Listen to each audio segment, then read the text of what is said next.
Bendiciones en esta tarde. Gracias a Dios por su misericordia. Estamos en este lugar una vez más para continuar con la clase de la administración de la iglesia bajo las Escrituras, bajo la palabra del Señor. Hoy vamos al capítulo número 4.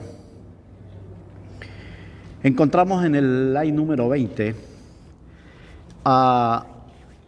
Este slide está hablando de las relaciones humanas en la administración. Cuando estamos hablando de relaciones humanas en la administración, vamos a mirar que son diferentes propósitos de comunicación relacionados humanamente hablando. Entonces, como son diferentes en propósito, en contenido y en resultados, entonces tenemos que mirar que estas diferencias entre las comunicaciones, como hablamos el miércoles pasado, dijimos que hay un propósito. Y cuando estamos hablando de comunicaciones, no solamente podríamos hablar de las comunicaciones de páginas como virtual, internet, sino también comunicándonos de una manera directa. Porque si no hay comunicación dentro de una familia, en una empresa, en una compañía, en un gobierno o en cualquier lugar, eso va a traer consecuencias funestas. Entonces, las relaciones humanas hacen uso de tal comunicación para establecer amistad e interacción. ¿Sí ve? Entonces, es útil, es importante. Cuando nosotros vamos al ministerio, cuando nosotros estamos en la iglesia, un pastor no puede guiar directamente él solo. ¿Por qué? Porque en primer lugar se haría una dictadura. En segundo lugar, no hay comunicación.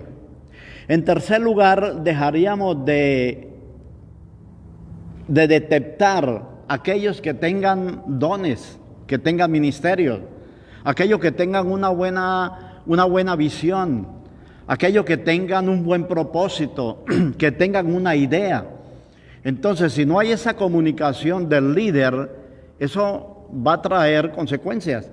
Pero cuando nosotros hacemos en esas relaciones humanas, el uso de la comunicación, una iglesia va a florecer, una iglesia va a caminar bien.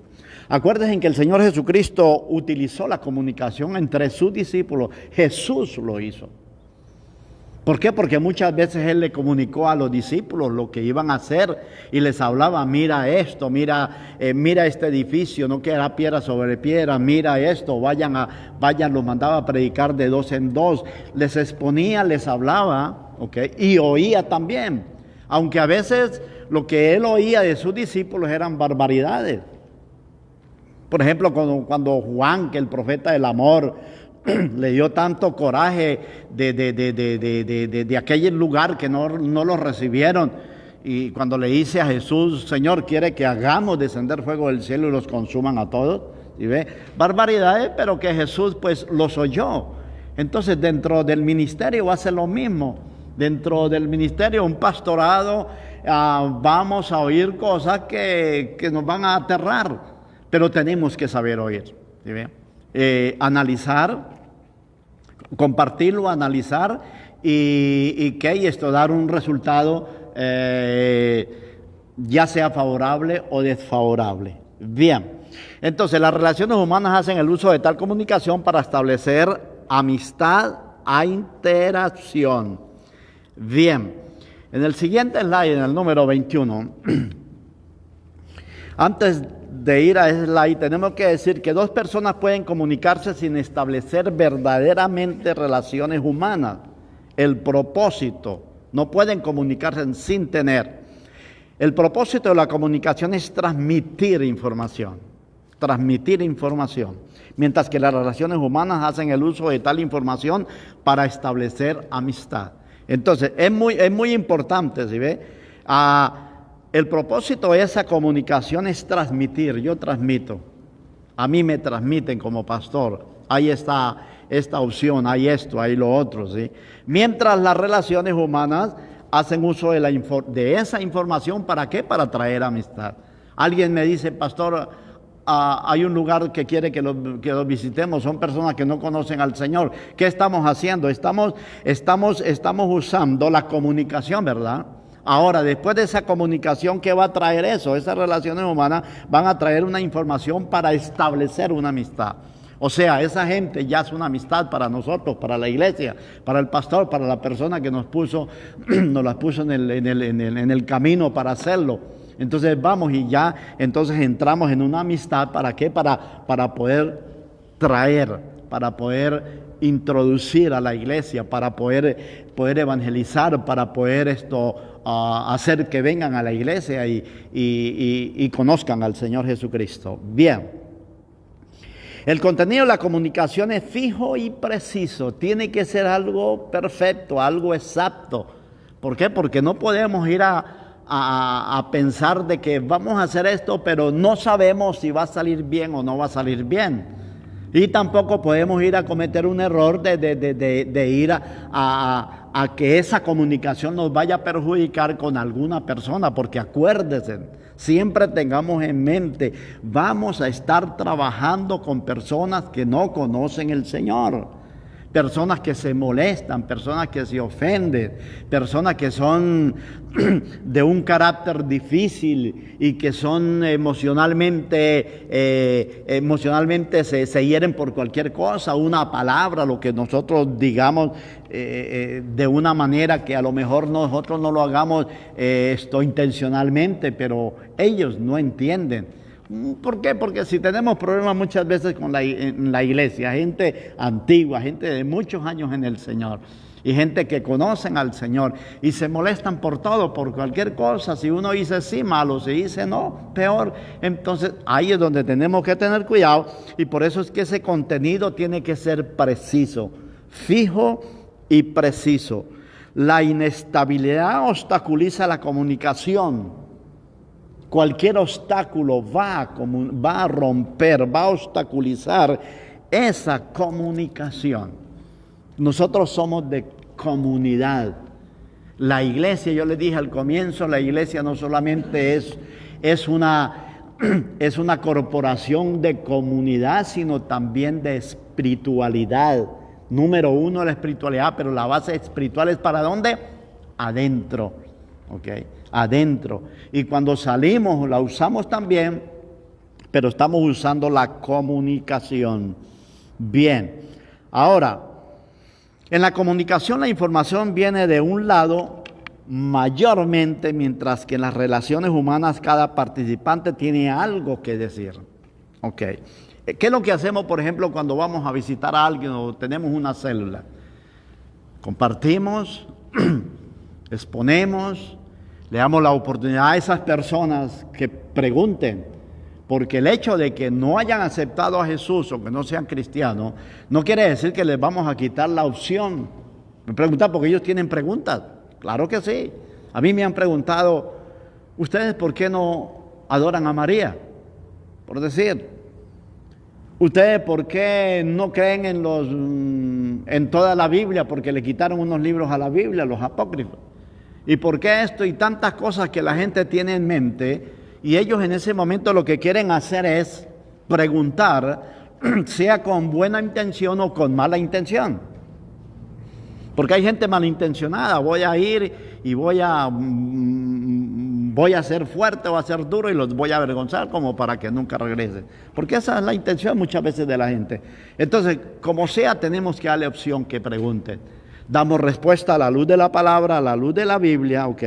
Entonces, eso es lo que se llama que esa relación humana, cada participante tiene algo que decir y tenemos que dejarlos de que ellos exploren, pregunten, y esta es la base de las relaciones humanas en la administración. ¿Por medio de qué? De la comunicación. Bien, los resultados de la comunicación consisten en una modificación. En una modificación de la conducta del receptor. Ustedes son los receptores. Ustedes están oyéndome y están analizando la clase. ¿Okay?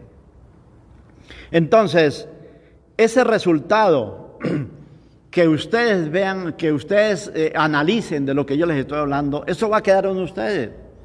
Van a decir, no, el pastor dijo algo que no es correcto o que no creo que sea así.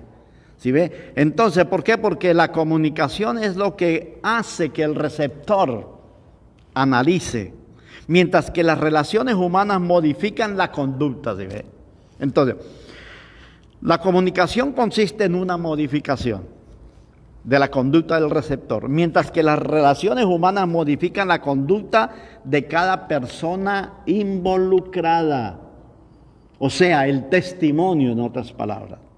Nuestro testimonio es de mucha importancia dentro de la administración de la iglesia. No solamente el pastor administra, o sea, no solamente la administración es, sí es la vida espiritual número uno, pero no solamente es economía, no solamente es organización, no solamente es evangelización, no solamente es comprar un edificio, no simplemente es organizar, no simplemente es poner equipo, no simplemente es llevar una contabilidad, una estabilidad y un orden dentro de la iglesia. La administración también tiene que ver al acorde de nuestra conducta, de nuestro testimonio. ¿Sí me expliqué, verdad? Mi testimonio es muy importante.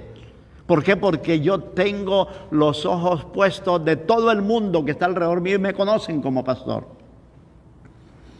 Y de aquí a mañana que nadie le diga a usted, no, es que pastor, usted es esto, usted lo otro. Bueno, siempre van a decir por ahí bobadas, digámoslo así, cosas que la gente pues la quiere inventar, pero que nunca nos vayan a decir a nosotros que fuimos traidores, que traicionamos, que pecamos, que cambiamos doctrina, que en fin, tantas cosas, ¿sí? ¿Por qué? Porque nuestro testimonio debe ser limpio, gloria al Señor. Entonces, ahora sí en el slide, ahí lo estamos mirando en el slide número 22, ¿okay? El porqué de las relaciones humanas. Es muy agradable ser importante, pero es más importante ser agradable. ¿Okay?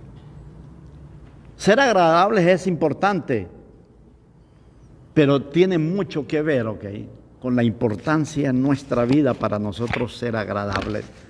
No hay cosa mejor que una persona que sea sonriente. El porqué de la... ¿Me lo devolvió?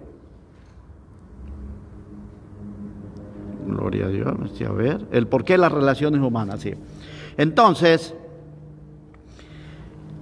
como es tan importante, pero es más importante, como es más importante, será agradable. O sea, es pensar en los demás. Aquí nosotros tenemos que pensar en las demás personas. No podemos pensar nosotros no podemos pensar en nuestro propio ego, en nosotros mismos. No, tenemos que pensar en otras personas. La importancia de un líder no consiste en la arrogancia y temeridad, no, sino en la sabiduría y en la conducta que usa en el trato con los demás que lo rodean. O sea, yo como líder, como pastor, como administrador, como siervo de Dios, mi importancia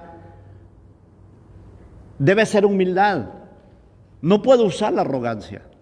Ustedes como líderes, ustedes como hijos de Dios, ustedes como personas que quieren estudiar y quieren avanzar y quieren tener, no pueden ir a pensar en esa parte de la arrogancia, de la vanagloria, del orgullo, del rencor, del resentimiento, porque la arrogancia hace esto. La arrogancia siembra todo esto. ¿Por qué? Porque nos convertimos en déspotas. Nos convertiríamos en déspotas. Pero una persona agradable es objeto de admiración, respeto y obediencia. Mientras que el jefe impone imponente e hinchado pierde valor e importancia. No ha oído usted a decir, oye, ese pastor o esa persona, qué agradable es. Me cayó bien esa persona, qué agradable, qué culta, qué sabiduría para hablar, qué humildad tiene. Y a medida que nos van conociendo, pues entonces nosotros vamos ganando. ¿Okay? En la Escritura nosotros tenemos ejemplos, y el ejemplo número 1 es el de Jesús. La Biblia dice de que todo el mundo admiraba su conducta, su sabiduría, su manera de hablar, porque les hablaba no como los fariseos, sino como un hombre verdaderamente de Dios. Tenemos también a Samuel. Samuel llegó a decir en una ocasión, dijo, si yo aquí le he faltado a alguien yo le he fallado, pues que me acuse, que levante su mano y me acuse. Eso se llama tener integridad. ¿Por qué? Porque la conducta de Samuel era esa. Okay. Pero entonces si nosotros vamos a ver a otras personas déspotas dentro de la Biblia, pues nosotros vamos a ver la diferencia. Esas personas nadie los quiere, no los soportan. La gente prefiere irse de la iglesia. ¿Por qué? Porque la postura del pastor, que el pastor no sé qué, que esto y lo otro. Desde lógico también tenemos que entender que muchas veces la gente quiere por encima de todo hacer la voluntad de lo que ellos quieren y tenemos que ser balanceados en esto. ¿Okay? Entonces para una persona nosotros en el liderazgo estamos en el medio. Para uno la balanza se inclina a la izquierda, que somos malos. Para otro la balanza va arriba. ¿Por qué? Porque nos tienen en cuenta, porque el pastor nos gusta su comportamiento, nos gusta esto, pero eso es importante. Okay. Tener un valor de mucha importancia, y eso solamente lo conseguimos cuando nosotros buscamos la humildad, cuando somos humildes y dejamos la arrogancia. Cristo dijo que el que quiera ser mayor entre vosotros será vuestro servidor. Okay. Será vuestro servidor. Acuérdense de la palabra líder, la palabra ministro. Okay. Es uno que da, es uno que se olvida de sí mismo, uno que se aleja de su vanagloria, de su arrogancia. Pero el ministro lo que tiene que hacer es que da. ¿Por qué? Porque tenemos que ser servidores. Nosotros fuimos llamados a ser servidores, y esa es la palabra servidor, el que da, el que da, el que da. Y como lo hicimos notar al definir el término administración, okay, en alguien que se empeña en servir y hace por lo tanto y debe ser como por voluntad propia, por amor, porque el ministerio es por amor. Los ministros que están en el ministerio por dinero, por cosas materiales, están mal, están fuera de orden, porque esto no es asunto de dinero, esto es asunto del amor a Dios. Entonces el asunto de lo que ¿qué puedo yo hacer por la gente? ¿Qué puedo yo hacer por la iglesia? ¿Qué puedo yo hacer por el Señor? ¿Cómo lo puedo agradar? Entonces preguntaríamos, ¿qué es ser agradable? O repetimos nuevamente, seguramente que no es servir de payaso al grupo, tampoco ser adulador o lisonjear hipócritamente a los demás, sino ser una persona alegre, una persona con buenos sentimientos, una persona apasionada al Señor. Ahí encontramos la clave. Cuando yo tengo pasión por el Señor, las cosas salen bien. Esto es en el matrimonio, cuando tenemos pasión por nuestra esposa por nosotros. Okay, hay sinceridad, hay amor. Y las cosas van bien. Entonces podemos decir, qué agradable esa persona. Bien. Las buenas relaciones humanas producen maravillosos resultados en la administración. Okay. Las buenas relaciones humanas producen maravillosos resultados en la administración. Denme un segundito, se me perdió mi slide. Gloria al Señor.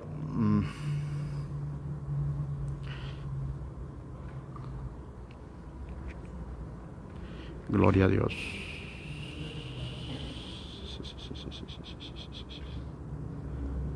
Estos aparatos fallan. Ok. Entonces, vayamos al libro, a la página, a la segunda parte, a la página número 69. Y ahí vamos a encontrar en el slide número 25 las 6 etapas del proceso administrativo. 6 etapas del proceso administrativo. Ahí está bien. Ok. Entonces, apreciación de situaciones y factores. Tenemos que decir que el arte de apreciar en la administración tiene un trabajo. Y empieza con una cuidadosa apreciación. ¿Qué es apreciación? Aparte de dar valor a algo, de valorar algo, podemos decir que es percibir algo. Okay. Percibir algo o ponerle precio a algo. Y aquí concuerda mucho la palabra con lo que dice el diccionario con esta palabra. ¿Por qué? Porque nosotros tenemos que tener las dos partes. Percibir algo. ¿Qué vamos a percibir? Vamos a percibir el trabajo. Vamos a percibir en la obra. Vamos a percibir en la visión. Vamos a percibir en el conocimiento. Vamos a percibir en diferentes áreas. Pero también a esa apreciación que vamos a hacer, vamos a darle un alto valor. Oh Dios, cómo nos ha bendecido. Cómo nos ha bendecido. Eso es valorar lo que Dios ha hecho. Entonces, por ejemplo, en este tiempo de pandemia, las iglesias que están abiertas, gracias a Dios, aquí en el estado, en la nación prácticamente, estamos prosiguiendo ese protocolo, okay. Y nos sentimos contentos de que a pesar del problema que tenemos, la gente fiel, la gente que es de Dios, en otras palabras, los discípulos se han quedado. Los que eran seguidores son los que no han vuelto. Y nosotros tenemos ejemplo en su país, en mi país. Las iglesias están cerradas, las iglesias no están abiertas. Solamente en Estados Unidos, pero el resto de Sudamérica, Centroamérica, eso está prohibido, eso no está abierto. Mi sobrino que pastorea en Bogotá, él tiene ya, desde que empezó, desde marzo, 5 meses. Y siempre me dice, tío, estoy aburrido ya con estas transmisiones, transmitiendo virtualmente. Eso es muy cansón. Y no solamente eso, sino que no nos sentimos bien porque no es igual estar juntos. Por eso la Biblia dice, mira cuán bueno y cuán delicioso es habitar los hermanos juntos en armonía. Que estar atrás de un artefacto. Esto es como cuando hay un evento deportivo, un buen partido de fútbol, y no lo vemos en vivo, y no, pues yo después lo veo en diferido. Nunca va a ser igual, porque ya sabemos el resultado, cómo quedó. Y ya sabemos quién hizo el gol, y ya sabemos cómo fue la jugada. ¿Por qué? Porque nos la contaron o porque la vimos en el noticiero. Nunca va a ser igual. ¿Por qué? Porque la emoción es precisamente en ese acto, ¿okay? En vivo. Entonces nosotros también nos sentimos así, pero lo vamos nosotros entonces, esa apreciación, le vamos a poner el precio alto de nosotros poder estar en vivo, transmitiendo la vida de Cristo, el Evangelio, la palabra directamente en nuestra vida, y aunque estamos distanciados, aunque no hay toques, aunque no hay nada de esto, pero nos sentimos bien. Eso es motivo de agradecimiento, decirle gracias, Señor. ¿Por qué? Porque le ponemos un valor alto, y saber que en este tiempo gente viene a la iglesia y gente se convierte aún mucho más todavía. Bien, nadie inicia cualquier cosa de actividad por simple que ésta sea, ni realiza un negocio sin percatarse de la razón de hacerlo, y cuando se olvida o se omite esta acción. Entonces, nadie va a meterse en un negocio sin antes analizar, ¿sí ve? Sin antes ver, sin antes valorar, sin percatarnos de la razón por el cual se va a hacer. Mucha gente dice, no, yo voy a abrir una iglesia y voy a ser pastor. ¿Abrir una iglesia con qué fin? Bueno, tendrá buena intención, pues lo conoce bíblicamente, la forma, la base, lo que dice la Escritura, de que la gente venga, se conviertan al Señor, y que vamos a cantar, y que vamos a predicar, y esto y lo otro, pero muchas veces no contamos con la fuerza mayor de Dios. ¿Por qué? Porque no cualquiera puede disfrutar y puede, digamos, ser victorioso dentro del ministerio si no tiene un llamado. El llamado es muy importante. Entonces, se espera que el ministro cristiano no sea también un experto apreciador, un experto apreciador, y que antes de planear haga una minuciosa análisis del campo que se le ha designado. Tenemos nosotros, así como en una compañía, así como en un lugar se hace esto, nosotros también como ministros, como pastores, como líderes, vamos a analizar minuciosamente. Mire, hay algo muy importante. Fíjense lo que dijo el Señor Jesucristo. El Señor Jesucristo dijo en una ocasión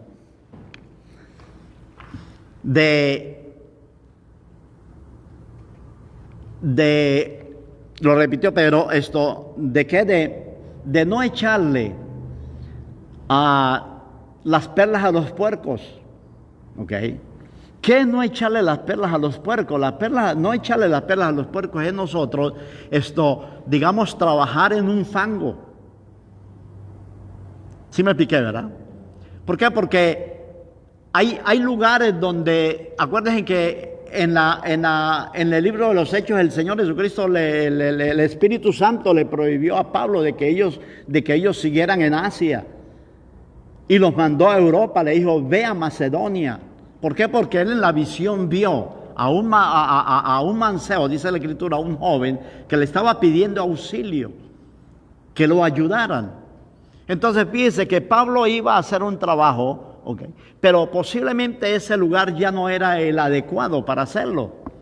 ¿Por qué, hermano? Porque cuando la Escritura habla de no echarle las perlas a los puercos, quiere decir de que yo no voy a perder mi tiempo con alguien que ha endurecido su corazón, alguien que ha renegado, alguien que es un blasfemo, alguien que es un anatema, alguien que se ríe del Evangelio, alguien que no cree en Dios. ¿Para qué yo voy a perder mi tiempo? La Escritura habla de eso. La Biblia dice que no nos hagamos necios con los necios. Cuando nosotros hablamos con esas personas y tratamos de empujarle, nos estamos haciendo necios. Entonces, esto es lo que la importancia de nosotros poder analizarlo, El arquitecto, por ejemplo, necesita ubicarse en el lugar de la construcción para poder imaginar el edificio que él espera construir. El médico hace un estudio analítico de su paciente antes de recetarle una medicina. El encargado de pintar una casa va, la mira, analiza el color, analiza la estructura de la casa, analiza las paredes, analiza el tiempo que la casa tenga, en fin, para poder determinar un color adecuado que salga bien. Todo militar, antes de iniciar una campaña, hace un minucioso reconocimiento del terreno a donde ellos van a ir. Porque eso no es así que llegaron de la noche a la mañana. Tienen que analizar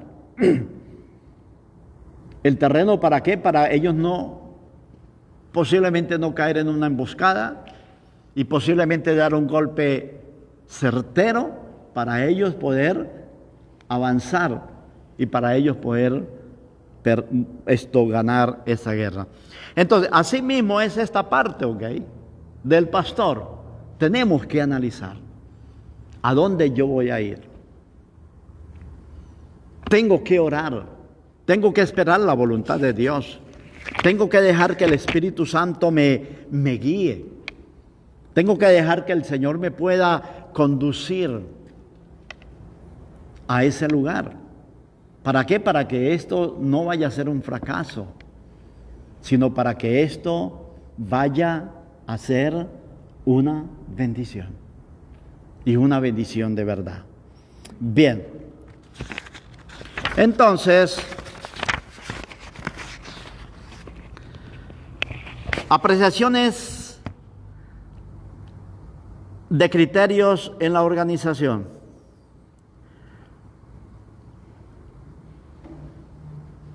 No consultar es un error administrativo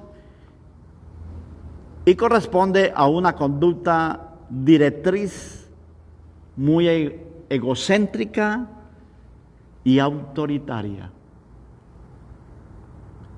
Cuando nosotros nos volvemos autoritarios, está el problema de nosotros fracasar, el peligro de nosotros fracasar. Algunos líderes han incurrido en esta falta y han cosechado amargos resultados. Por eso nosotros tenemos que aprender a oír la gente, a oír las personas, a dejar que ellos hablen, a dejar que ellos se desplacen, a dejar que ellos nos puedan orientar. ¿Qué hace el presidente de una nación con su gabinete?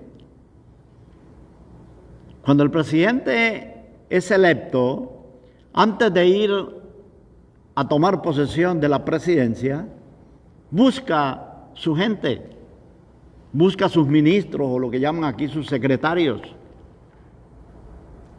y busca cada uno, la capacidad de cada uno de ellos, porque por ejemplo, en el puesto de ministro de salud, no va a buscar a un experto, por ejemplo, en transporte, o un experto en guerra, ¿verdad que no? Va a poner de salud, va a poner un médico catalogado, una persona que tenga la capacidad. Nosotros en el ministerio como pastor, yo voy a poner una persona que tenga la capacidad ya sea ¿de qué? De contabilidad, de maestro, de trabajos sociales, de evangelización, de ayuda, en fin. Y esas personas que el presidente las busca no solamente con el fin de llenar un puesto que se necesita ahí, es con el fin de que lo asesoren. Nosotros necesitamos que nos asesoren también. Pero tenemos que tener cuidado, porque hay gente que no asesoran, sino que quieren mandar y quieren tomar el dominio. Esas personas nosotros tenemos que tener cuidado con ellos, porque se hacen un peligro.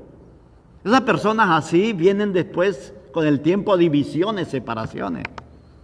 Tenemos que mirar en la gente el control de sus emociones, que no haya avaricia, que sean, el apóstol Pablo habla en Timoteo de los diáconos, que sean maridos de una sola mujer, que no sean ambiciosos, que no tengan ganancias deshonestas, que sepan crear bien su familia, sus hijos, que sean, bueno, en fin, un sinnúmero de requisitos para ser un diácono o un oficial de la iglesia. No es que porque es mi hermano, No es que porque yo tengo mi familia y toda mi familia la voy a poner en el puesto de la iglesia. No, esto no es cuestión de compadrismo, esto no es cuestión de familia. El ministerio es muy aparte, el ministerio es del Señor. Y hay gente muy capacitada, pero no lo pongo porque no me cae bien. Estoy perdiendo un talento, estoy perdiendo una oportunidad de alguien que ayude. ¿Por qué? Porque, hermano, es el crecimiento de la iglesia, es la administración. Entonces, es un error no hacerlo. En la historia hebrea hallamos dos ejemplos clásicos de falta de consulta. ¿Qué le sucedió? ¿Qué le sucedió a Josué en los tiempos de la conquista del pueblo? Cuando ellos pasaron el mar, cuando ellos pasaron el Jordán para conquistar la tierra de Canaán.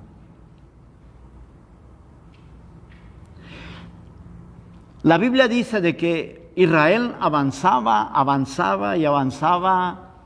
y conquistaban y peleaban con los reyes y los vencían. Y esta gente de Canaán les tuvieron miedo, de tal manera que no podían enfrentarlos. Porque mire, hermanos, hay algo importante.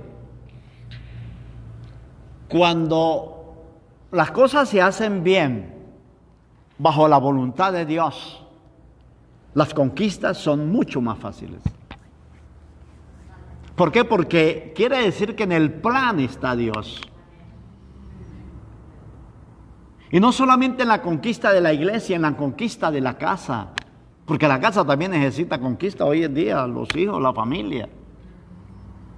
La conquista en el trabajo, que a mí me envidian, que la gente me mira mal, que yo tengo la lucha con esa gente.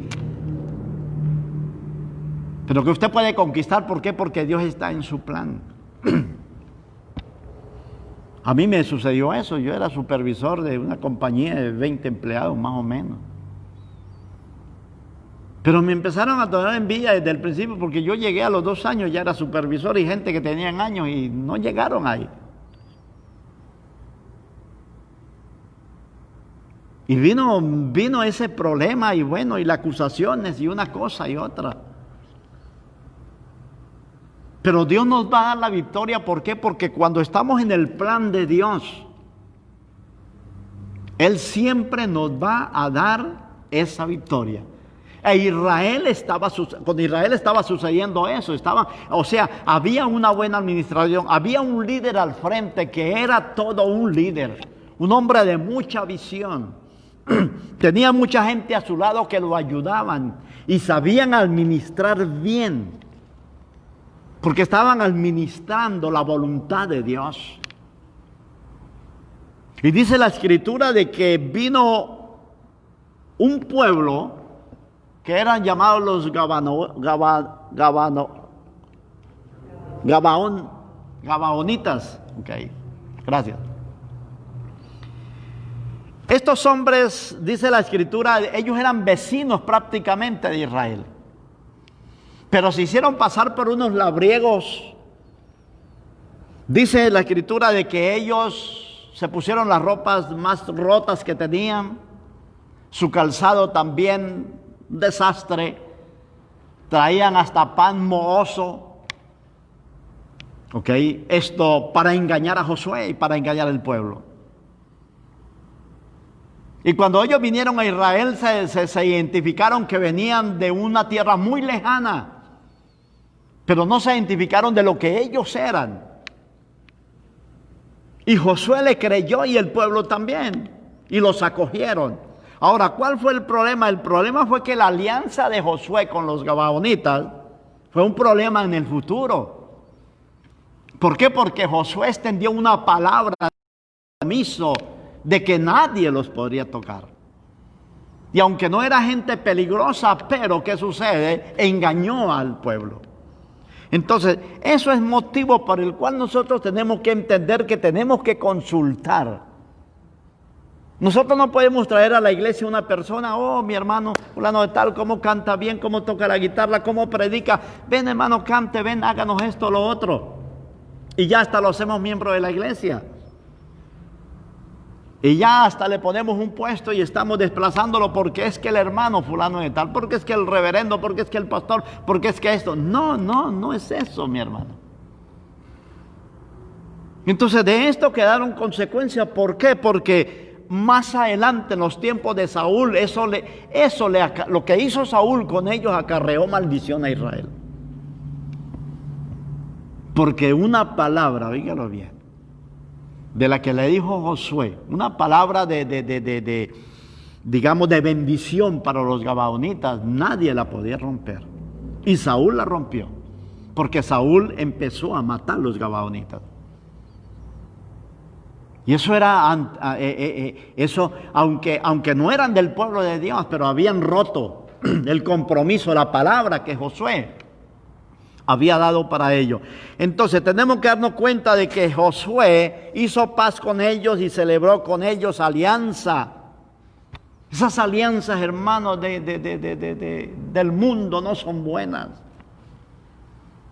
Nosotros no nos enredemos fácilmente, no hagamos alianza con los inconversos, no hagamos alianza con los impíos.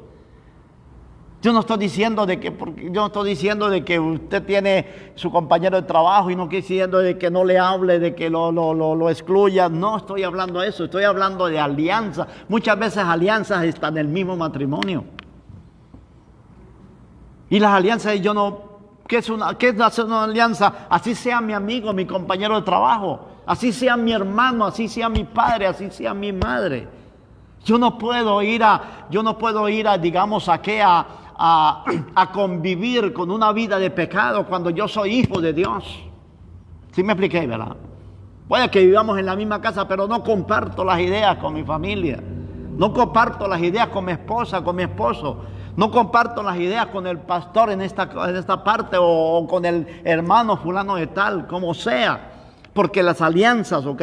Y esta alianza que hizo Josué con los gabaonitas le costó mucho dolor a la congregación. Dice la Escritura que pasado después de 3 días que hicieron alianza con ellos, oyeron que eran sus vecinos y que habitaban en medio de ellos. Pero eso era lo que ellos querían, una alianza para evitar que Josué los matara. Y a lo mejor no los hubiera matado porque era un pueblo pacífico. Pero Satanás se viste como ángel de luz, ¿para qué? Para engañar, si es preciso, a los escogidos. Bien. Ahora, otra decisión desequilibrada de Roboam provocó la rotura del reino. Mire, hermano,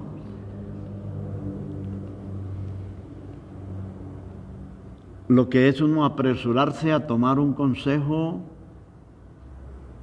mal dado, oír un consejo y seguir un consejo de alguien que está equivocado. Roboam fue sucesor del reino que Salomón dejó, su padre. Y cuando murió su padre, el pueblo prácticamente estaba casi dividido, no estaba dividido. Todavía estaban las 12 tribus. Y vino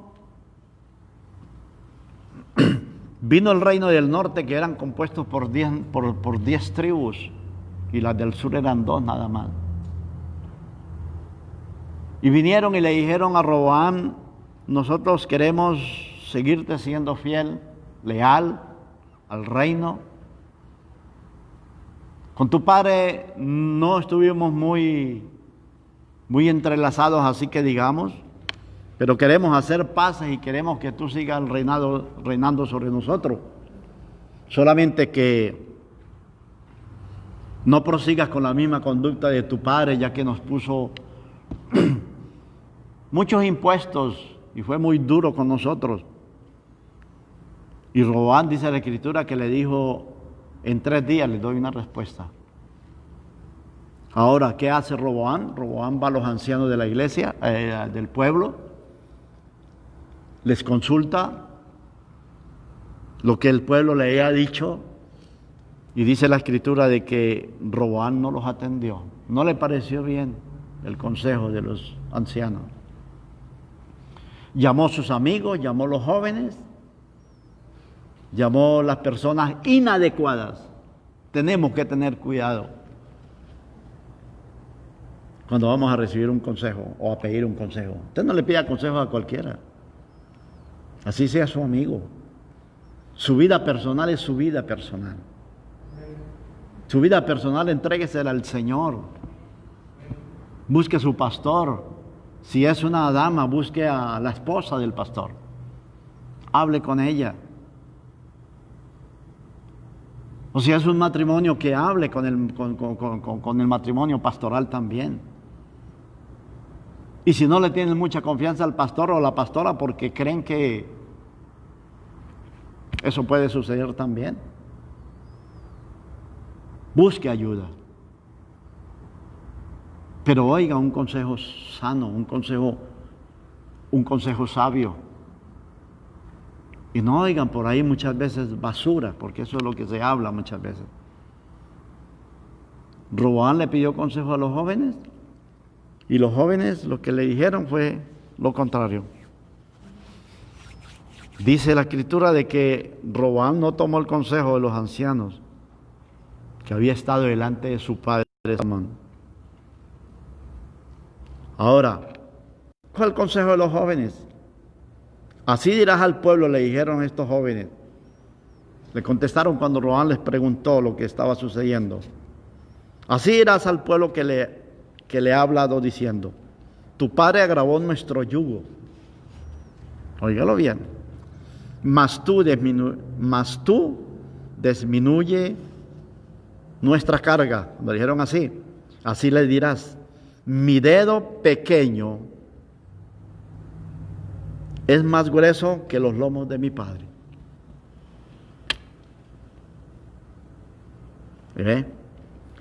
Así que si mi padre os cargó de yugo pesado, yo añadiré a vuestro yugo. Mi padre os castigó con azotes y yo os azotaré con escorpiones. ¿Qué hizo el pueblo de Israel? Las 10 tribus se independizaron del reino del sur. Lógico, la Biblia dice de que esto estaba en los planes de Dios también. Pero el asunto, hermanos, es la conducta, la actitud de uno como administrador, ¿ok? De uno como no tener apreciación, o sea, no dar el valor de lo que la iglesia del Señor vale. No dar el valor de lo que son las personas. A lo mejor dentro de la iglesia tengamos personas que son un dolor de cabeza para nosotros. Pero esas personas nos ayudan a nosotros crecer, a tener paciencia. Dios nos va poco a poco amoldeando para cuando nosotros lleguemos a ese lugar, a ese punto, entonces nosotros podamos ya tener experiencia en lo que ha sucedido. Si yo les pregunto a ustedes aquí en esta noche, que están aquí en la iglesia con la pastora Maribel, que si ustedes han aprendido de ella, claro que sí. Y no simplemente de la palabra, a lo mejor de su vida le haya pasado algo, en fin, tantas cosas. De eso es que nosotros aprendemos. En la iglesia me llegó el año pasado una familia de paisanos míos de Colombia también. Y Dios está moldeando a esta gente de tal manera que ellos están prácticamente pasando una crisis bien difícil, emocional, porque materialmente, económicamente Dios los ha bendecido. Y yo les dije, entiendan que Dios los trajo a ustedes aquí con un propósito. Y el propósito es que Dios los está moldeando a ustedes. Tienen que entender de que van a pasar por muchas dificultades antes de alcanzar la bendición que Dios tiene para ustedes. Entonces, a veces nos desesperamos y a veces nosotros queremos decir, yo no aguanto más, yo me voy. Pero esto no es cuestión de irnos, esto no es cuestión de botar la toalla, no, sino es asunto de nosotros poder analizar. Páseme el siguiente, mi hijo, por favor. Gloria a Dios. La apreciación que viene va con... Ok, sígalo, por favor, es que se me perdió en mi tableta. También, sígalo. Déjelo ahí. Las diferencias entre planeación y preparación. Prepararnos económicamente y en materiales y equipo. Lo que normalmente se olvida es preparar el personal. Estas dos cosas nosotros lo hacemos mucho. Pero nosotros fallamos en esto. Preparar la gente, preparar las personas. Siempre decimos, no, la juventud es el futuro de la iglesia. Pero no preparamos a los jóvenes, no los ayudamos. Y sabemos que los jóvenes son difíciles. Muy difíciles de nosotros poderlos ayudar. Porque no se dejan. ¿Por qué? Por el estado de ellos, por su inquietud. Por el mismo mundo como se está moviendo y que todo cambia y esos jóvenes ya no quieren vivir esa vida, es lógico, la vida de nosotros en nuestro tiempo fue muy difícil y las cosas van cambiando, pero tenemos que no olvidarnos de preparar esas personas. ¿Para qué? Para que ellos aprendan a ministrar también en la iglesia. En la iglesia tengo una hermana que tiene una niña como de 12 años ya y un niño como de 8 años. Y ella todo el tiempo les inculca de que ellos empiecen a diezmar. Y dan un diezmo de $1, $2, según lo que lee el papá, 10 o 20 dólares, pero les enseñaron un 10%. Puede posiblemente que echen 50 centavos, y se los anotamos en el libro, pero no es sino lo hacemos con el fin de que ellos aprecien el valor, la importancia que tiene esto, el diezmo, ¿sí ve? Y así mismo también sucede dentro del ministerio. Ver el talento de esos niños, yo puedo ver el talento de este niño, de este adolescente, de este joven. Y vamos a impulsarlo, vamos a ayudarlo. La iglesia Milagro de Fe, yo pagué el instituto de una hermana, ¿para qué? Para que se preparara. Y ahora estamos también con otra persona. Estamos pagando, ¿por qué? Porque es que hay que invertir. Para ser buenos administradores, una iglesia bien administrada hay que invertir. ¿Por qué? Porque tenemos que entender que la gente a veces no puede por su economía también. Vamos a invertir. La mejor inversión que se puede hacer en un liderazgo es eso. Prepararlos, ayudarlos a que ellos puedan culminar, a que ellos puedan salir adelante. Sígale, hermano. La elección del personal, criterios definidos, conocimiento claro de los puestos y las personas. Esto es muy importante, criterio definido. El criterio de cada quien tiene que ver también tiene que ver con personalidad, tiene que ver con qué, con conocimiento. Usted explore, no es que vayamos a ignorar a la gente, no.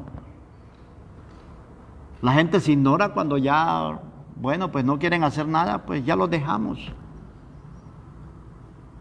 Porque hay gente que es cabiciduros, gente que no quieren y gente que se hacen de rogar. Yo tengo gente en la iglesia que no sé qué, pastor. Pero entonces cuando viene otro y toma el puesto, entonces ahí sí como que se preocupan. Entonces la mejor manera en ese tiempo no es que los vamos a dejar del todo, es ignorarlos para que ellos se sientan como que algo les está picando dentro de su cuerpo y que ellos se puedan activar y entonces verdaderamente reconozcan lo que es ese ministerio. Entonces, criterio definido, conocimiento claro de los puestos y las personas. Yo siempre le digo a la iglesia, ¿qué puesto, qué ministerio, qué don cree usted que tiene dentro de sí? No, pastor, que a mí me gusta eso, a mí me gusta lo otro. Bueno, pues vamos a hacerle. Vamos a activarlos en esto. Busque personas con espíritu enseñable. Eso es lo que más necesitamos en la iglesia. Gente que aprendan a enseñar. ¿Aquí hay maestros? Ok. ¿Da clase en liderazgo de la iglesia? Qué bien. Y yo sé, hermano, que la enseñanza no es un don, la enseñanza es un ministerio. La Biblia habla de un ministerio. Se hace don también, pero en sí es un ministerio.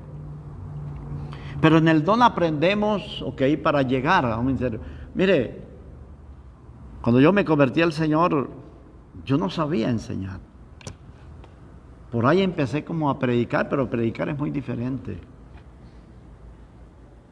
Y Dios me enseñó a mí enseñar. Y me probó en una ocasión, desplazándome de mi país a Venezuela, a una iglesia de 150, 180 personas, de membresía, y donde en la escuela bíblica habían 120 personas. Casi la iglesia completa. Y me entregaron un material de estudio para que enseñara. El pastor, pues, sin conocerme mucho. Yo el primer día temblaba allá en ese púlpito. Yo no sé cómo me mantuve en pie. ¿Y sabe por qué me era difícil? Porque no podía engañar así a la gente sabía de la Biblia. Habían médicos, habían ingenieros, había gente profesional, gente estudiosa. Y yo como un buen jilbarito, como dicen los boricuas, yo allí, mis rodillas estaban prácticamente paralizadas, temblando, pero no me eché para atrás. Y seguí, y seguí, y seguí, y seguí, y seguí. Y gracias a Dios que aprendí a enseñar, porque me encanta enseñar. Me gusta más enseñar que predicar. En la iglesia a veces me oyes más enseñando hasta el día domingo. Bueno, ya me estoy zafando un poco de esto, pero necesitamos gente con ese espíritu de enseñanza. Propóngase, hermano, lea la Biblia como un buen administrador. ¿Para qué? Para que usted administre los negocios de Dios. Porque es que el evangelio es el negocio del reino de los cielos. No es el negocio. El hombre lo ha hecho hoy en día un negocio en la tierra, aprovechándose de lo que no es de él para llenar sus arcas de ambición y de... Bueno, ya sabemos eso. Pero ese no es el proceso. El proceso es las almas, el proceso es la iglesia, el proceso es el Señor. Luego no dice Mateo 6:23, y las demás cosas vendrán por añadidura. Yo no me tengo por qué preocupar si no lo tengo todo. Dios me va a parar, porque si Dios me llamó, Dios me va a responder. Ahora, amable a la iglesia, espíritu de pertenencia, ok. Gente que sea amable, gente que sea cordial, que sean confiables, que tengan compromiso. Ahí es donde la gente más falla, ¿sabe? Que la gente no quiere compromiso. Mire, yo tengo en la iglesia gente que saben dirigir, gente que saben hacer muchas cosas, pero dice, no, hermano, yo ahorita no me quiero comprometer porque yo tengo mi trabajo, porque yo esto, lo otro, y le sacan el cuerpo. Entonces necesitamos gente con compromiso, comprometida. Jesús nunca buscó perfección o conocimientos, Él buscaba potencial. ¿Quiénes eran los discípulos? ¿Quién era de los discípulos? ¿Quién era el más, el que sobresalía más en estudio? O por lo menos que eso demuestra la Escritura. ¿Quién era? Mateo. Era un cobrador de impuestos, por lo menos sabía de finanzas. O así sea para robársela, porque los publicanos eran así, se robaban el dinero. Juan pescador, Pedro pescador, Jacobo hermano de Juan pescador, Andrés hermano de Pedro pescador, Judas, imagínense, ladrón. Pero Jesús nunca buscó gente de la aristocracia, no. Jesús buscó gente que tuvieran potencial. ¿Quién iba a pensar que Pedro fuera a tener ese potencial que tuvo? Se echó el primer discurso, se echó al bolsillo 3,000 almas. Ay, Dios mío, Señor. Y en el segundo se echó 5,000 más. ¿Qué se iba a imaginar Pedro eso? ¿Qué se iba a imaginar usted un día que estuviera aquí en la iglesia? ¿Qué se va a imaginar usted un día que usted sea un pastor, un líder, un evangelista, un maestro? ¿Qué me iba a imaginar yo cuando no conocía al Señor estar en esta nación? Cuando yo ni pensaba eso. Pero Jesús no busca esto. ¿Por qué? ¿Qué dice la Biblia? Que Dios ha escogido de lo más abajo. ¿Para qué? Para avergonzar para avergonzar a la gente estudiada, para avergonzar a los ricos, para avergonzar a la gente que creen que todo lo tiene. ¿Y cuál fue la promesa que les dio? No se preocupen, tranquilos. Cuando vayan al magisterio, cuando vayan ante el tribunal, cuando vayan a tal lugar, no se preocupen que yo, mi espíritu, el Espíritu Santo, les dará palabras para que ustedes hablen, para que ustedes digan. Desde lógico, Pablo fue una eminencia porque Pablo era conocedor de la Biblia. Y Dios lo buscó, lo usó. ¿Por qué? Porque le era más fácil a Pablo hacer esto. Pero lo que dice ahí es verdad. Jesús nunca buscó perfección. Dios no nos busca. Si Dios nos buscara a nosotros como perfectos, nunca iré a encontrar a nadie.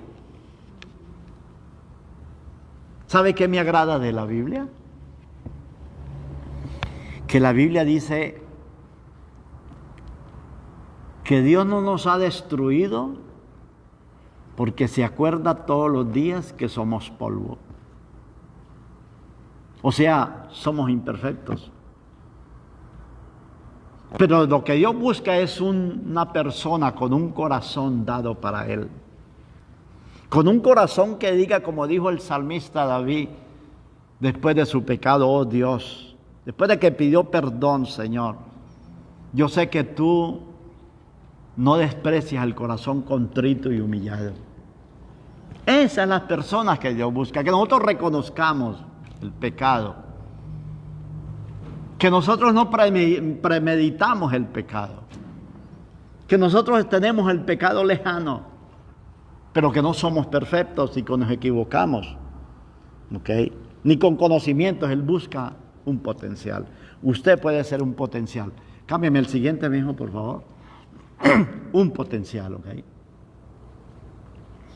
Capacite a su equipo de trabajo. La capacitación genera obediencia. ¿Qué más? Dirección y desarrolla un sentido de pertenencia. Qué buen pensamiento. No hay cosa mejor que uno ser ¿qué? Obediente. Obediente.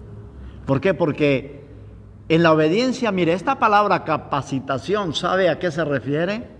A una persona madura espiritualmente o en cualquier, hablando lo general. Una persona capaz es una persona madura que genera obediencia, que no nos echamos para atrás, que no nos estamos quejando, que aunque está la adversidad, aunque está el problema, nosotros estamos fijos y no estamos pensando retroceder. Genera obediencia, genera dirección y desarrolla un sentido de pertenencia. Yo tengo que tener ese sentido de pertenencia. ¿Cuál es mi sentido de permanencia, de pertenencia?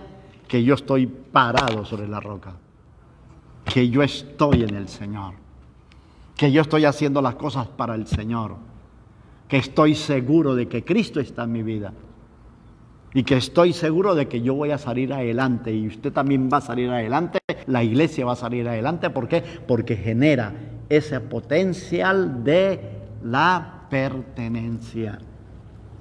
Tenemos que tener ese sentido. La capacitación produce cierto grado de autonomía equilibrada. Somos autónomos, pero somos equilibrados. ¿Okay? O sea, somos propios dentro de nosotros porque pertenecemos a Dios, ¿okay? Pertenecemos al Señor. Equilibrada. Entre más capacitado esté su equipo de trabajo, les será más fácil e invertirán menos esfuerzo para lograr los objetivos trazados. Tenemos que capacitar ese equipo. Tenemos que avanzar, tenemos que darle seguimiento. ¿Para qué? Para que el asunto, el trabajo sea mucho más fácil. La clase pasada les hablé de Moisés, ¿se acuerdan? Cuando Moisés quiso hacer el trabajo solo.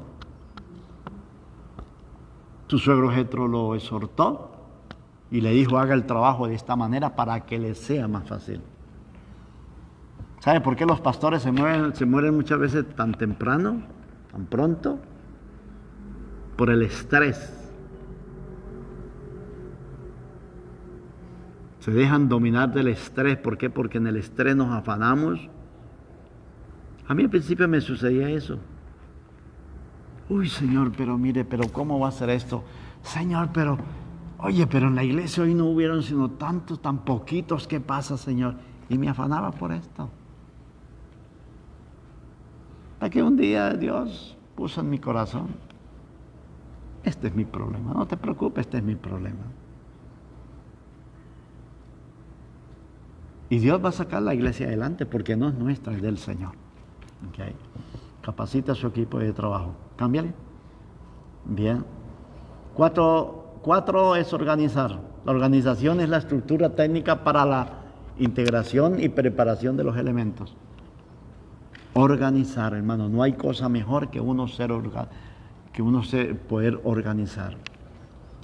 Una persona ordenada, una persona que organiza, una persona que lleva. Eso es lo que se llama ser un líder. Que la gente lo siga. Que la gente lo analice, que la gente... Ustedes saben que hay mucha gente así que lo siguen, ¿verdad? Son como la miel. Se pegan. Todo el mundo se les pega. Jesús era un tremendo organizador. Tremendo organizador. Ejemplo nos dio de él poder organizar. Organizó bien su equipo. Jesús no vino a la tierra. Jesús no dijo, yo necesito miles de personas para que puedan expandir el evangelio. No, Jesús organizó solamente 12 personas. Y entre esos sabía que uno se iba a perder, quería ser traidor. Pero lo enseñó, le dio la oportunidad, lo organizó bien, trazó el camino. 3 años y medio voy a estar en el ministerio y ya con esto pues me voy y ellos van a continuar. Pero ¿qué sucedió con esa organización? Que dejó algo importante, dejó una base. ¿Cuál fue la base? El Espíritu Santo. Yo rogaré a mi Padre para que os envíe el Espíritu Santo para cuando Él venga os hable de mí y les recuerde todas las cosas que yo he hecho, para que juzgue al mundo, para que esto, para que lo otro. ¿Okay? Esa es la organización. Cuando nosotros hacemos la buena organización, hacemos el trabajo y va a quedar un resultado porque tenemos una base de organización. Desde lógico está el Señor, claro que sí. Bien, de los elementos de distribución de autoridad y responsabilidades. O sea, hay que aprender a organizar esa distribución de esa autoridad, ese rango, como está en la Escritura, Dios, Padre, Jesús, hombre, esposa o matrimonio, hijos. Asimismo, nosotros tenemos que aprender a distribuir la autoridad. ¿Por qué? Porque en el reino de los cielos hay jerarquías. Dentro del reino de Satanás hay jerarquías también. Satanás no trabaja solo, Satanás trabaja con sus secuaces, con sus ángeles que también se fueron con él. Y tienen un rango. Y Satanás también en su reino usa la disciplina. En el reino de Dios está la disciplina. Dentro de nosotros tiene que haber disciplina para que haya una buena administración. Esto no es que en la iglesia, no, el líder fulano de tal, ay Dios mío, cayó en pecado, se rebeló. Y al otro día, no, mi hijo, tranquilo, no se preocupe, es una oración por usted, tranquilo, mire, vuelva otra vez. Y estamos a la pata de ellos, trayéndolos cuando cometieron una falta. Hay una disciplina, y no estoy hablando de disciplinas esas que ponían o ponen todavía las iglesias un año allá inactivo y que lo avergüenzan y se lo dicen a la gente. No es eso, hermano. Yo no llamo disciplina, es ponerlo en una restauración. Mejor que se restaure. Pero tampoco voy a aplastarlo. Porque ¿quién soy yo para juzgar a alguien? Si Dios perdona un pecado, ¿quién soy yo como pastor para ir a desactivar a alguien del ministerio cuando es un potencial? Que quedan consecuencias, pero las consecuencias son de él con Dios. ¿Verdad que sí? Yo no tengo nada que ver en esto. Entonces, autoridad y responsabilidad es fijación de la zona de acción de cada uno y estipulación de las relaciones jerárquicas. Pastor, por ahí hay un slide, está más adelante, donde aparece el pastor, los diáconos, los líderes, maestros, ujieres. Ese es el orden. Okay. ¿Qué coste? Hay muchas iglesias. En muchas iglesias, el grupo de ancianos o de líderes, ellos no fueron puestos para dominar. No. Y muchas iglesias usan esta táctica, o sea que están sobre el pastor. El pastor es como un títere prácticamente, como un empleado más. Ya no lo queremos porque no nos cae bien, lo vamos a votar. Eso es como cuando un equipo de fútbol, el técnico no funciona, lo sacaron, lo votaron ya. Yo me tuve que enfrentar en unas ocasiones con esa situación. Y yo le dije a la gente, yo aquí soy el pastor, yo no soy un dictador. Ustedes están bajo mí, pero ustedes no van a estar sobre mí. Porque eso no es bíblico.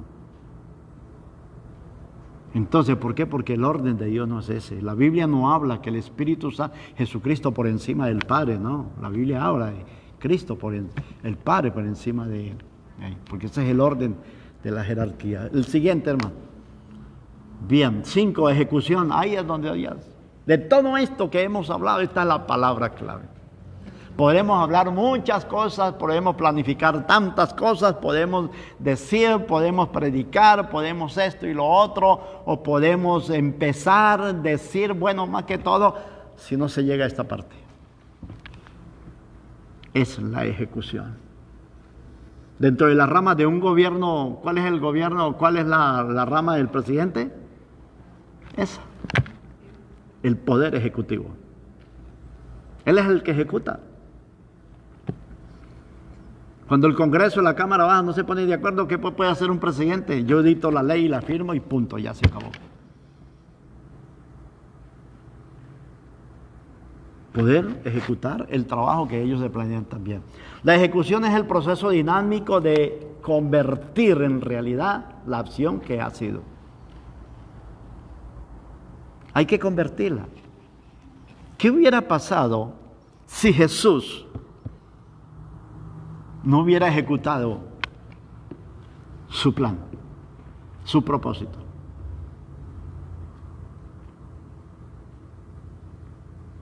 ¿Qué hubiera sido de nosotros? No, pero oye, tremendo Jesús, 3 años y medio enseñando, predicando, levantando muertos, levantando paralíticos, sanando leprosos, trayendo bendición a la gente. Pero allá en el Monte de los Olivos, cuando estaba ya orando al Padre, se echó para atrás Y no hubiera dicho esas palabras, Padre, si es preciso, ayúdame, Señor, para yo pasar esta copa, pero que yo no me eche para atrás. ¿Qué hubiera pasado si Jesús hubiera dicho, no, Señor, yo no voy a la cruz, yo me retrato, yo me voy, llévame mejor a la eternidad, Señor, me voy? Él con su poder hubiera podido llegar. Si no hubiera ejecutado. ¿Sabe cuál es el sello de nuestra redención?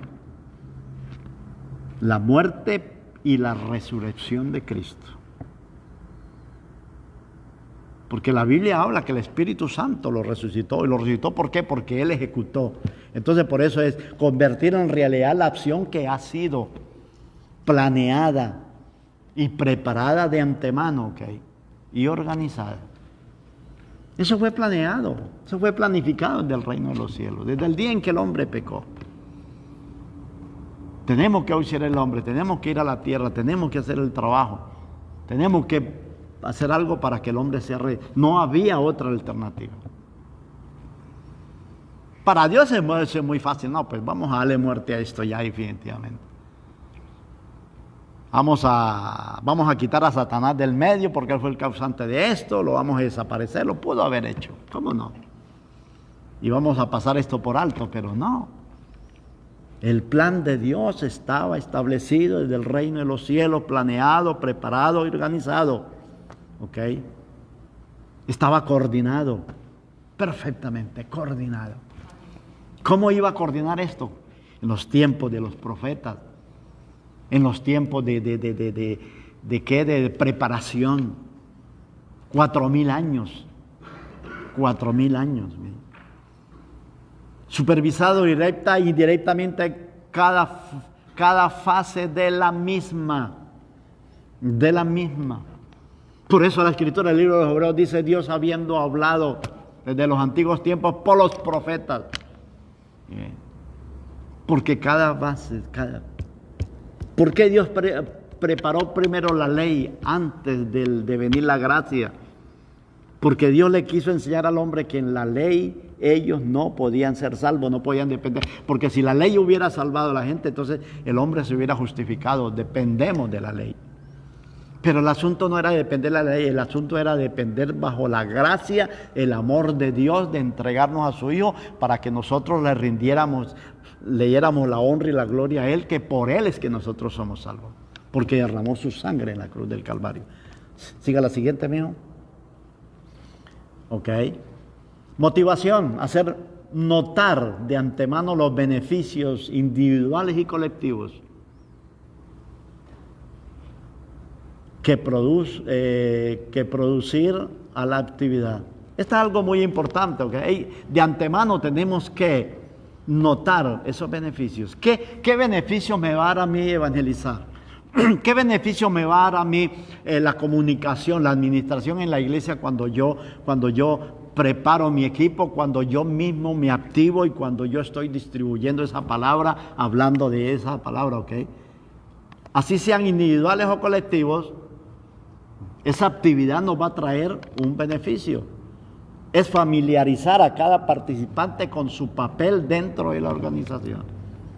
Tenemos que la gente se pueda familiarizarse, que se sientan bien, que no se sientan excluidos, sino que ellos puedan empujar, que ellos puedan verdaderamente, oye, esto es algo muy importante, el pastor me tuvo en cuenta, la administración de la iglesia, qué bien, yo también puedo entrar ahí. Dar a cada uno la importancia que se merece. Okay. O sea, hay que dar confianza y hay que delegar. Aunque sabemos que lo vaya a hacer mal, posiblemente lo vaya a hacer mal, pero vamos a delegar. Y si hubo un fracaso, tranquilo, mi hijo, tranquila, mi hija, no se preocupe. Errar es humano y la próxima vez lo va a hacer mejor. Eso es como cuando se le da ánimo a los hijos. ¿Usted lo hizo así con sus hijos? No, mi hijo, tranquilo, usted puede, vamos para adelante, usted puede hacerlo. La próxima vez usted es capaz. Claro que sí. Y se empuja a ese muchacho, se empuja a esa muchacha, ¿para qué? Para que lo logre. Pero si usted va a ir a la vergüenza, este no sirve para nada, este nunca llega a nada, este va a hacer esto, este nunca va. está trayéndole maldición a sus hijos, porque la Biblia habla que las palabras que nosotros promulguemos, eso llega. Pero aunque esa persona no hizo las cosas bien, yo le voy a seguir yo voy a seguir confiando en él o en ella y lo voy a seguir delegando hasta que lo logre, hasta que lo pueda hacer. Tengo una niñita de 10 años en la iglesia y la niña canta muy bien. Y yo siempre la animaba. Sí puede, no, pastor, que sí puede, que sí puede. Y entonces me vino la idea, a ella le gustan mucho los ice cream. Ella como es colombiana, pues nosotros llamamos helados. Y un día la llevé a comer helados o ice cream. Y le gustó, le dije, ¿le gustaron los helados? ¿Los ice cream? Me dijo, sí, pastor. Le dije, bueno, después la agarré. Le dije una vez, ¿quiere ice cream hoy? Me dijo, sí, pastor. Le dije, no es un chantaje, pero me va a cantar hoy. Y le va a ir la ice cream. No lo hizo ese día. Y su palabra fue, el pastor me trae a jorada que yo cante, pero no quiero cantar. Y un día subió, ¿okay? La llevé a comer ice cream, aunque no cantó, pero un día subió y cantó. Y lo hizo. ¿Por qué, hermano? Porque no lo haría bien la primera vez, pero lo hizo y le seguí delegando para que ella lo haga. Eso es esto, preparar a las personas, impulsarlas, ¿okay? Pedir opiniones y considerarlas con la mayor comprensión, ¿okay? Tenemos, mis hermanos, que saber oír. Acuerden lo que les hablé, el gabinete de un presidente no solamente es para un trabajo, sino para que sean consejeros de esa parte ejecutiva, ¿ok? Y sobre todo, ser ejemplo. Tenemos que ser ejemplo, hermano. Bien, la próxima semana vamos a terminar parte del libro que me quedó hoy. Y voy a traerles, me quedan todavía unos minutos, voy a traerles a algo que yo tengo por acá. Ya hablé con el hermano Roberto, y es algo, hermanos, muy importante. Gracias, Dios les bendiga a las personas que estaban virtualmente con nosotros. Bien.